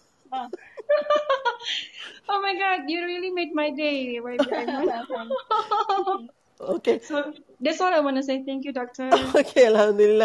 Cumanya, I think you owe us a translation about what both of you just said just now. Okay, I'm actually Suluk. I'm just saying that I am Suluk. okay, alright. Okay. Then Ana tanya dia, Kak Har, adakah dia boleh berbahasa Suluk? Dia kata dia sangat boleh berbahasa Suluk. Yes, Jadi saya juga berkata bahawa saya pun faham juga bahasa Suluk tu. Okay, alright. Wonderful. Dia kan sebenarnya mungkin kan bila macam ni lah kan contoh ni, bila katalah bila pelbagai antara cabarannya adalah apabila ada orang bercakap dalam bahasa dia yang kita tak faham. The normal reaction would be like these people are talking about me ke. Macam tu tahu ya. Tapi untuk kita learn something, we just have to be, ini dekat sini yang kedua tadi, assertiveness. You kena tanya what are you both talking about kan, so that I can join in the discussion. Dan itu sebenarnya bukannya satu yang rude. Apa yang kita bimbang ni, dia diam saja tapi hati dia macam-macam lah. Dia kata apa orang itu kata saya ke apa semua. We have to stop doing that kan, Aiman? I think Syikin, we have to macam masa saya baru kahwin lah, saya mak mentua saya orang Baling Kedah. Jadi ada cakap-cakap yang macam bunyi siam tu saya tak faham. Tapi saya kena tanya terus. Sebab saya tak boleh simpan ni ya, pasal nanti, dia ni, mak mentua aku ni cakap pasal aku apa. Kan? Nanti orang, yang itu tu, yang akan akhirnya dia merebak dan menghasilkan rasa kebencian, rasa tu. So the key is actually to ask directly, terus. Yep. Kan? Yang itu tu yang kita mungkin perlu ajarkan juga kepada diri kita sendiri. Dan juga anak-anak kita. Bahawa it is okay to ask and to want to join the discussion. Kalau tak kita macam tertinggal pula begitu kan. Okay. That's actually sebenarnya kita should not have the masalah kalau kita ada berbeza pandangan, sebab saya rasa itu kita perlu raikan dan dia tak seharusnya menjadi sebagai satu penghalang untuk kita berinteraksi ataupun menghujahkan sesuatu atau memberi pendapat. I feel when you have to say it. When you want to ask, you ask. Very true, Vasanti. I've ever discovered doing the mediation in the court, and then the judge talking in Mandarin with my client. So I was just shocked. I said, "Oh, this is like, this is so unfair," because although that my client is Chinese and also the judge is Chinese, both, but we should speak in the language that the three of us can understand. Ya, okey. Ya, itu juga sesuatu macam adab dan juga kiranya macam pekerti lah. Yang mana kalau kita, you cannot live out in any person. Maknanya kalau misalnya saya dengan Aiman boleh bercakap bahasa yang sama, lepas tu yang seorang lagi tu tidak, kita tak boleh guna bahasa kita tu sebab kita akan leave that person out kan. Tapi yang ini yang mungkin Arham, bagaimana tu Arham kalau misalnya mungkin sebagai untuk kita menekankan bahawa kita kena pastikan adanya, kita meraihkan kepelbagaian. Oleh sebab itu mungkin kita tidak boleh terlalu menekan tentang eksklusiviti kita dengan seseorang itu. Bimbang ia akan menimbulkan rasa kurang senang pada orang lain. Ustaz nak elaborate sikit tak yang tu? Saya bila cakap bab ni saya teringat mungkin satu hadis di mana Rasulullah melarang even kalau dalam satu grup 3 orang 2 orang berbisik kerana takut melukakan hati orang yang ketiga kan. Apatah lagi kita bercakap dalam bahasa yang berbeza yang menyebabkan orang ketiga tu terasa lagi-lagilah. Dan seperti yang Dr. Has sebutlah, ia adalah satu adab dan etika yang sepatutnya, ataupun secara logik pun kita faham kita tidak mahu melukakan ataupun mendatangkan perasaan dia dilukakan dalam aspek komunikasi kita sehari-hari kan. Yes, maksudku maksudnya is thank you everyone. Okay, right. Tak apa. Okay, so alhamdulillah saya rasa sangat I feel very enlightened tonight, and I think di malam Hari Malaysia ni kan kita boleh berbincang tentang topik ini. Conversation ini ataupun perbincangan ini harus kita angkat lebih lagi ya. Saya baru perasan rupanya minta maaf Encik Cam ada dengan kita rupanya ya. Saya tengok Ed Kamarul Baharin ni saya ni tak ada orang lain lah ni Cik Cam lah daripada Awani ni ya. Cik Cam nak cakap something? Kalau boleh saya invite Cik Cam untuk memberikan. Yeah, Cik Kamarul, Cik Awani, please do something. Assalamualaikum. Waalaikumsalam. Sorry kita nampak Cik Cam tak boleh lah tak bagi Cik Cam bercakap. Bukan, saya menumpang dengar nak belajar. Saya bukan dengan Awani, saya menganggur je. So saya nak belajar banyak benda. Saya masuk. Tadi saya duduk belajar benda lain dekat bilik lain. Habis saya datang kat sini. Saya ikut kakak Syarifah saya kat bawah tu. Dia tu pandai, hebat benar orang dia. Ya kan? Saya tak tahu bilik ni. Saya ikut dia, stok dia. Dia masuk sini. Oh, best lah dengar. Saya tidur lah. Okay, alright.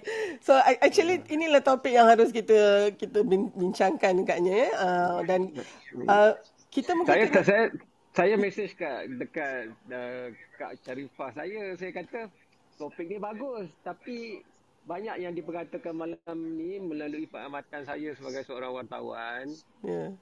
Dia amat di atas kertas. Okay. Bagi saya realiti di akar umbi itu agak lebih rencam dan mungkin sebahagiannya lebih kasar lagi berbanding apa yang kita bahasakan di sini. Memang kita diajar untuk kelunakan, tapi kelunakan tak bermakna bahawa kita tidak boleh mengakui apa yang dahsyat dan apa yang mengerikan. Kerana dalam Islam pun kalau kita lihat ketika peperangan dan perdebatan tentang peperangan misalnya, sebab tu aspek tata susila tentang aturan keutamaan, siapa yang patut diselamatkan, harta benda, nyawa pokok, semua ada adab dia. Tetapi dalam hubungan sesama manusia, hablum minal nas tu, di Malaysia tu, bagi saya dalam Bumi Putera Melayu Islam dan fahaman Islam itu sendiri pun ada banyak kelompok. Bayangkan itu nak dipadankan dengan mungkin seorang dulu dipanggil Sidang Injil Borneo, punya pendakwa di Bario lah kata, di Sarawak. Jadi jurang itu secara di akar ubi dan realitinya begitu jauh. Dan kerana saya wartawan di media, saya akan sentiasa terpaksa berada di tengah dan cuba memberikan keseimbangan itu. Tapi keseimbangan itu tidak dapat dibuat secara pukal dalam konteks membina negara bangsa. Ia lebih rencam. Dan sekarang dengan kedudukan politik yang begini, kita terpaksa akui, mungkin bukan mutlak, tapi sebahagian besar daripada apa yang kita perkatakan malam ini, idolanya, petunjuk dia, bapa dalam keluarga Malaysia, kalau pakai sinonim hari ini, adalah ahli-ahli politik. Kerana mereka yang dalam media Malaysia mendapat lebih daripada 75% daripada ruang yang ada secara rasmi. Kalau kita tengok berita-berita nasional malam, 5 berita teratas tu semuanya ahli politik dan pemimpin-pemimpin kerajaan. Jadi di mana yang orang lain itu menjadi idola utama dalam apa jua yang kita bicarakan secara umum di Malaysia. Kecuali kalau kelompok dan komuniti tertentu, dia ada YouTube channel sendiri, dia ada Facebook group sendiri. Macam kalau kita lihat ABIM mempunyai komuniti sendiri kan, dan sebagainya, dan dakwahnya sendiri. Tetapi walau ABIM pun sekarang banyak bercakap secara, saya rasa saya tua lah kerana saya lihat mereka berbincang dengan NGO bukan Islam yang mungkin dulu kita tak rasa akan duduk sekali dengan ABIM lah misalnya. Jadi di bawah ni dah rencam macam tu, tapi kepimpinan negara yang berasaskan politik mengikut acuan-acuan tertentu seperti kaum dan agama.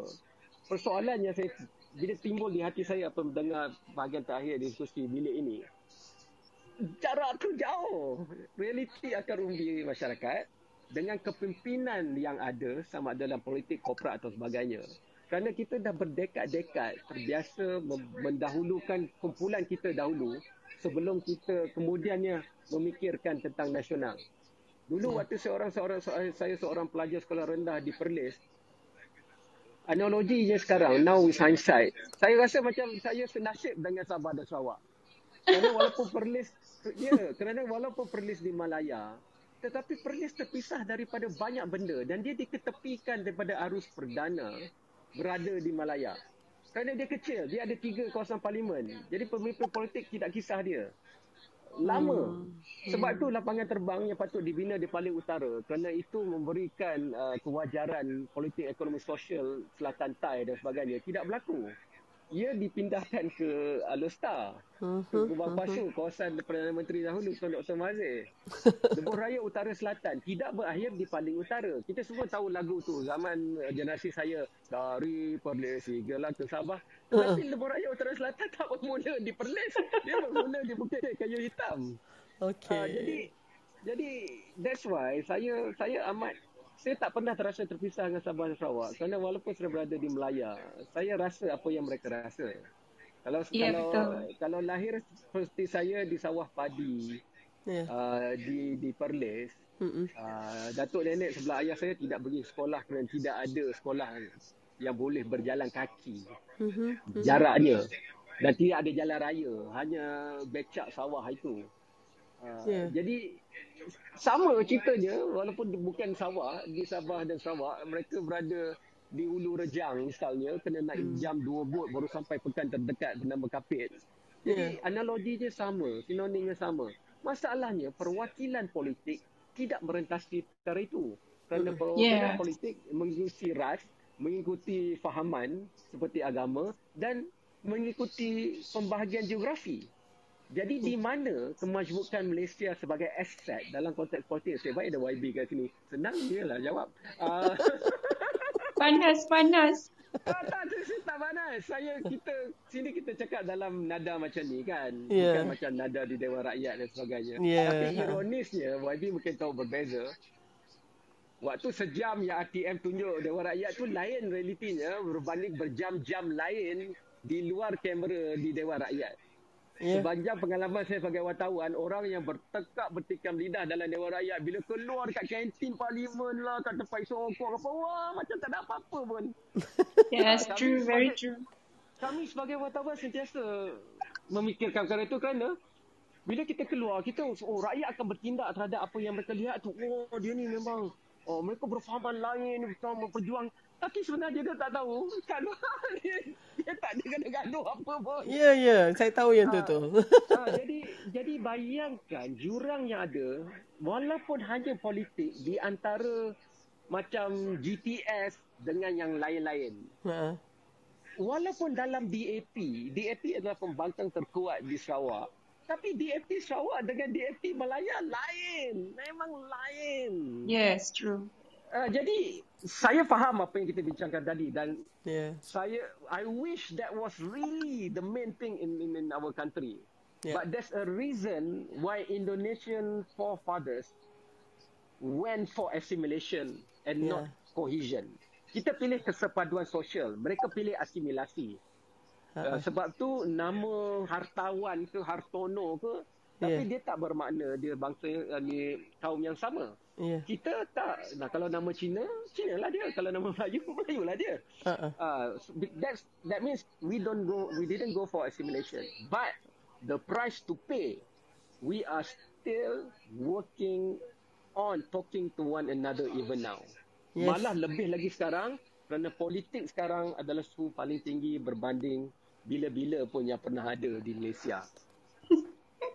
Itu yang saya ingin, bukanlah saya nak katakan apa yang dikatakan tadi salah tak. I'm just wondering because Tuhan bagi saya terjumpa dengan banyak cabang kehidupan ni.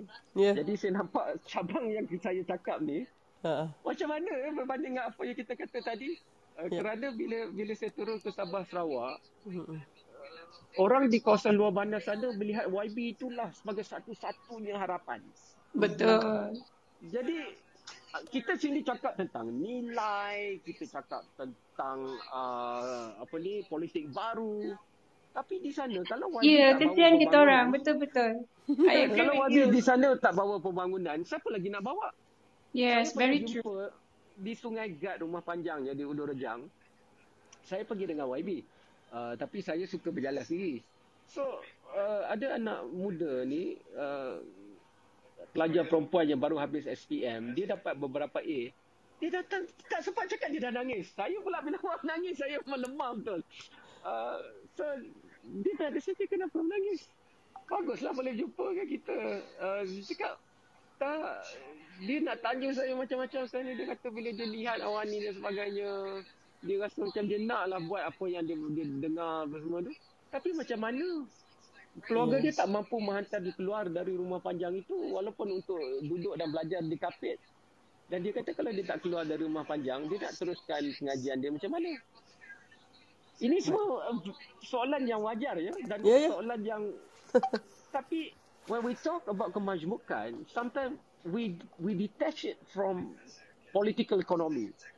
We detach it from real politics. Okay. Itu yang saya... Itu salah media je lah. Media bila panggil Dr. Harina letak dalam satu genre aja. Dia tak letak dalam genre lain. Dia kotakkan sebagai audience dia marketing housewife. Dia tak letakkan ketika Akademi Fantasia ke. Kan? But that's what we inherited from the colonial master. So they dominated world broadcasting.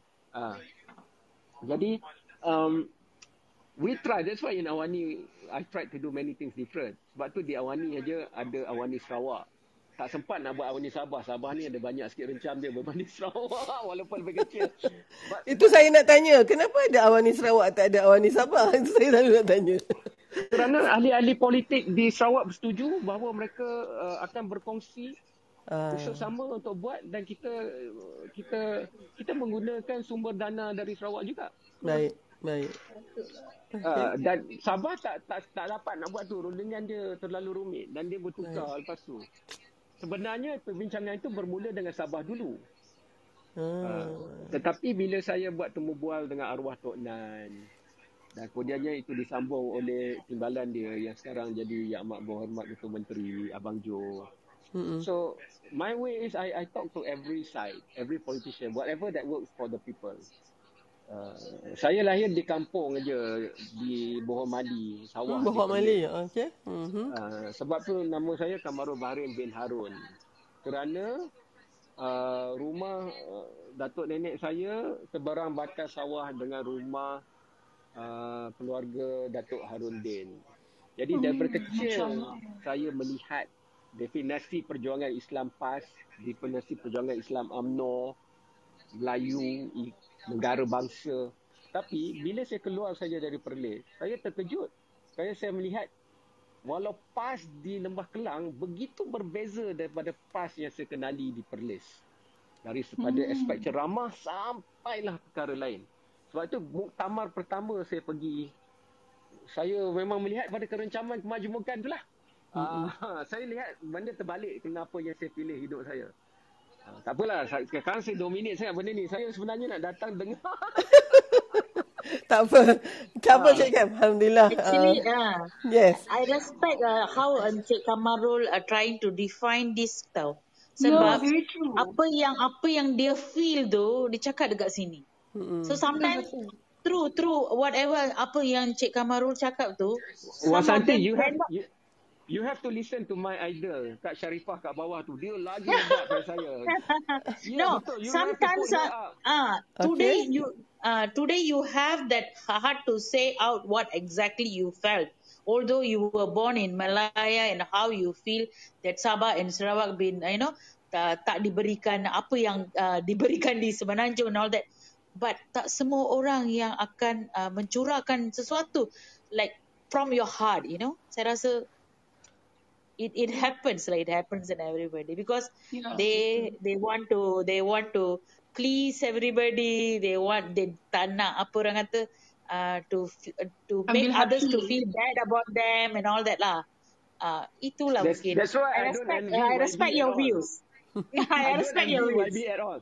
Because if I was in YB's shoes, I would have migrated already. Oh my. Okay.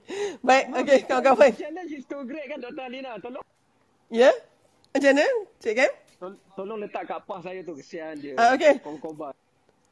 Pak Sharifah, saya nak invite untuk bagilah juga, tak bolehlah duduk diam-diam macam tu kan sebab Cik Kam dah invite ni, saya invite juga. Silakan. Okey, dah pukul 11 . 5 minit dia macam bola sepak lah, masa tambahan. Okey, boleh. Mungkin sementara tu YB Aiman, boleh mungkin nak rangkum sikit ke biar coming to the end kan? Panas tentang Sabah ni, YB. Okey. Apa ni, pada saya tadi kita pun mendengar ada macam-macam pandangan kan. Saya pun ambil position untuk mendengar jugalah pelbagaian pandangan tu kan. We agree to disagree. Tapi balik kepada kemajmukan, pada saya kita mesti kembali juga kepada apa yang Islam ajar sebenar. Macam pendirian saya tadi, kalau kita boleh menghormati dan menerima agama kita yang sebenarnya, isu-isu kemajmukan ni tak timbul pun, sebab kemajmukan dan kepelbagaian, even perbezaan pendapat itu adalah fitrah.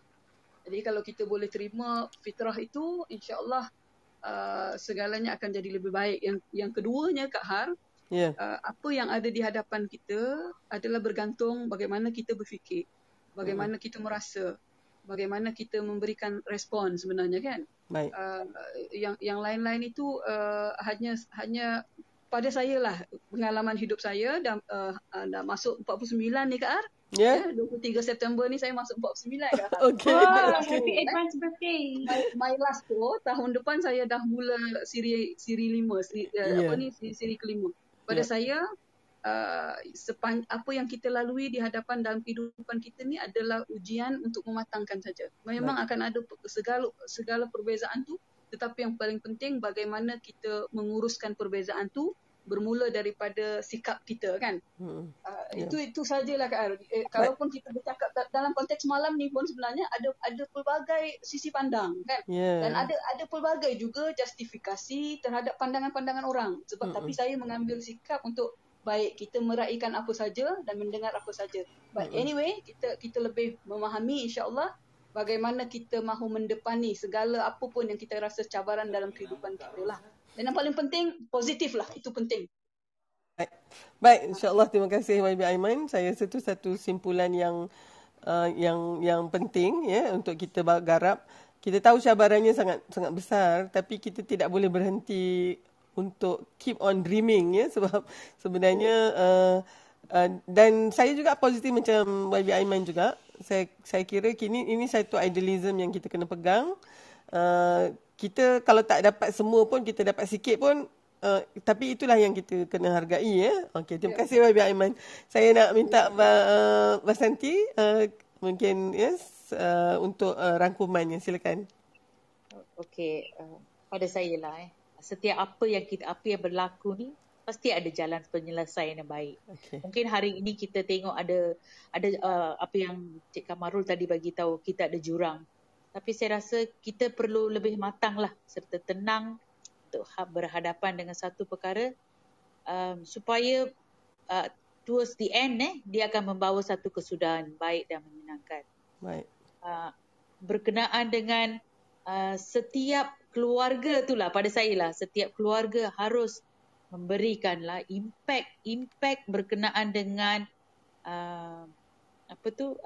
kurangkan prasangka lah terhadap keagamaan ke, terhadap perkauman ke, and all that lah. Mungkin apa yang Encik Kamarul bagi tahu tadi, don't do it all that on papers. No, you have to implement in your daily life, in your and at the same time through your through pemerintahan lah di Malaysia ni, dengan konsep satu keluarga bahagia macam tu lah Tapi whatever it is, it's all lies in you, whether you want to bring the changes or not. Baik.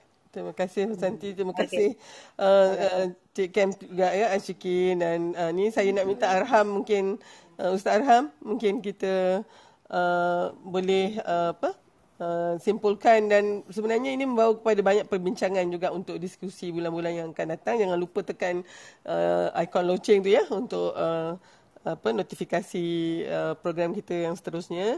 Sila Ustaz Arham. Terima kasih. Saya mungkin nak berterima kasih juga kepada Tuan Kamarul bila mana dia masuk.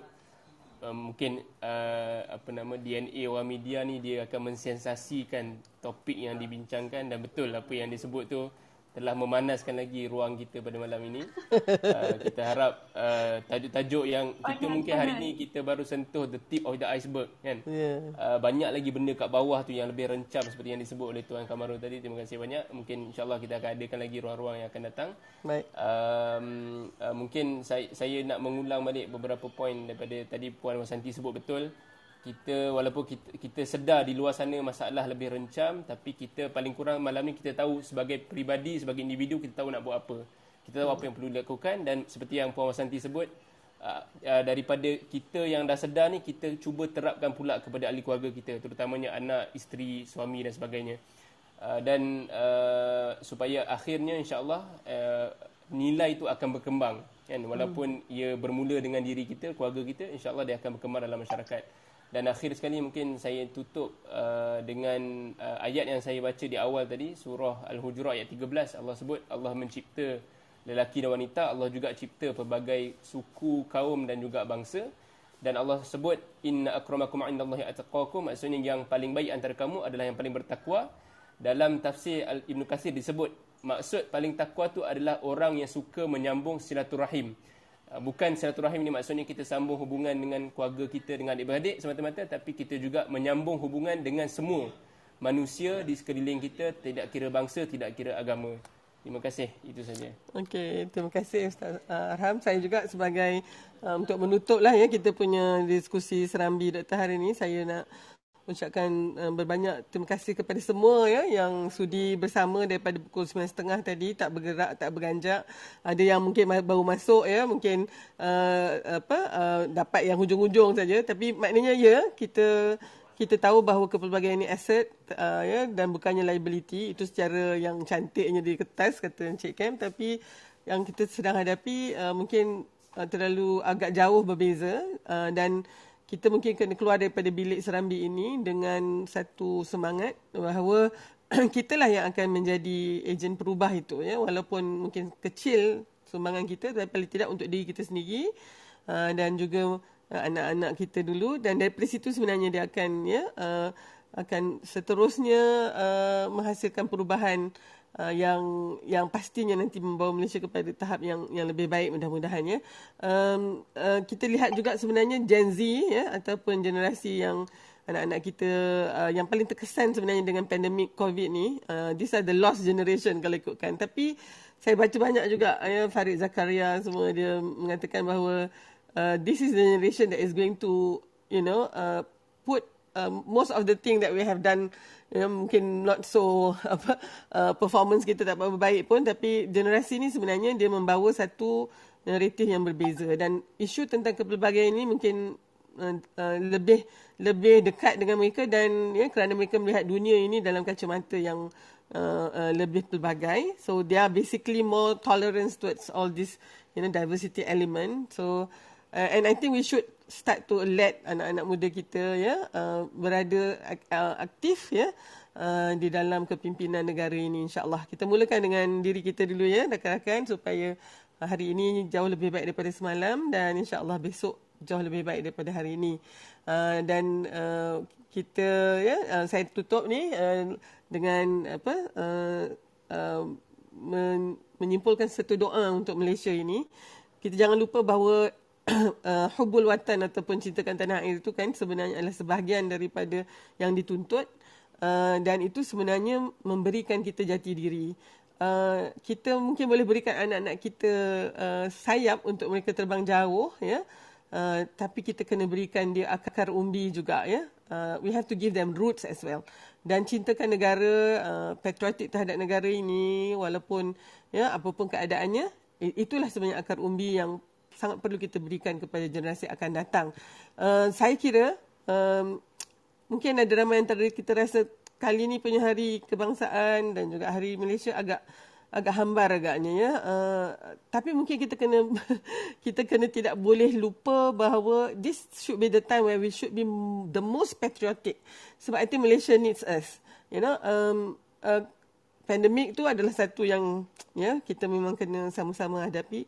Juga mungkin dalam konteks suhu politik yang sangat tinggi tak pernah dilihat dalam negara ini, juga memerlukan kita untuk merawat Malaysia ni yang sedang demam ni ya. So memang betul lah, maknanya kerajaan itu dia berganti-ganti, tapi Malaysia kita hanya satu saja Malaysia. Oleh sebab itu Malaysia needs you and me more now daripada sebelum ini. So we should still keep our faith lah ya. Kita terus memberikan harapan kita.